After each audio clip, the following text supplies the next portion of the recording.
नमस्कार, मी निशा म्हणजे कोकणी बालमाणूस. कोकणातल्या नवीन उद्योजकांना मी नेहमीच प्रोत्साहन देत असते. आपल्या कोकणातील तरुण तरुणी शहराचा रस्ता न धरता गावीच राहून आपला व्यवसाय सुरू करू पाहतायत. हे पाहून खूप बरं वाटतं. असेच आपल्या तळ कोकणातील देवगडमधील शिवपरी एंटरप्राइजेस घेऊन आलेत Pareez perfumes.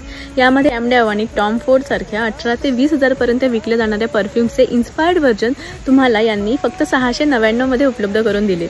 Dream mist, timeless love, bold fusion, deep ocean, scented lust आणि सिम्प्लिसिटी अशा वेगवेगळ्या 6 फ्रॅग्रन्सच्या 8 mlच्या बॉटल्स ज्यांची MRP 899 रुपये आहे, ती सध्या दिवाळी आणि दसऱ्यानिमित्त तुम्हाला 699 मध्ये उपलब्ध करून दिली आहे आणि ती सुद्धा शिपिंग सह. विशेष म्हणजे हे सगळे परफ्यूम्स युनिसेक्स आहेत आणि यातला हा जो सिम्प्लिसिटी आहे हा मला खूप आवडलाय. तर तुम्हीही हे परफ्यूम्स मागवा. आहा, तुम्हाला यातला कुठला फ्रॅग्रन्स आवडतोय ते मला कमेंटमध्ये नक्की सांगा आणि परीज परफ्यूम्सच्या इंस्टाग्राम पेजला आणि फेसबुक पेजला नक्की फॉलो करा.